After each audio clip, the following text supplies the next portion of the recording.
Terbongkar siasat licin nenek renta jual emas palsu hingga akibatkan toko rugi hampir 30 juta rupiah.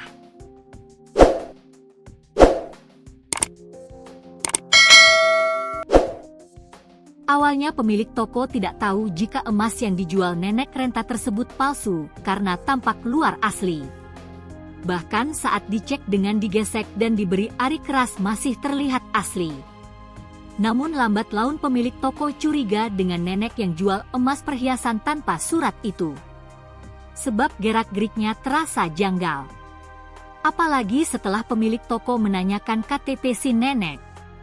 Alhasil nenek tersebut kabur dengan membawa uang hasil transaksi penjualan emas itu hingga puluhan juta rupiah. Setelah itu pemilik toko kembali mengecek dengan menggerinda emas yang dijual si nenek. Alangkah terkejutnya ternyata emas itu dalamnya berisi logam biasa.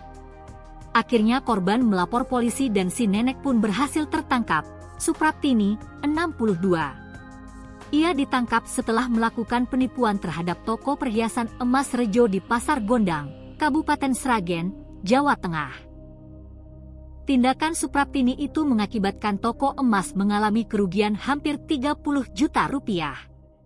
Dengan caranya yang licik, nenek tersebut menjual perhiasan yang saat dicek luarnya asli, namun ketika dicek kembali dalamnya palsu, hanya logam biasa. Supraptini merupakan warga Kecamatan Taman, Kabupaten Madiun, Jawa Timur. Ini bukan kali pertamanya melakukan penipuan. Ia telah 2 kali masuk bui karena kasus yang sama. Meski usianya sudah renta, ia tak kapok keluar masuk penjara dan malah melakukan kejahatan serupa. Sebelumnya, ia telah melakukan aksinya di Kabupaten Ponorogo dan Pacitan. Pelaku tersebut merupakan residivis dalam kasus yang sama, dan sudah pernah ditahan sebanyak 2 kali, yaitu di Ponorogo dan Pacitan, kata Kasih Humas Polres Sragen, AKP Sigit Sudarsono kepada tribunsolo.com, Selasa, 3 Juni 2025.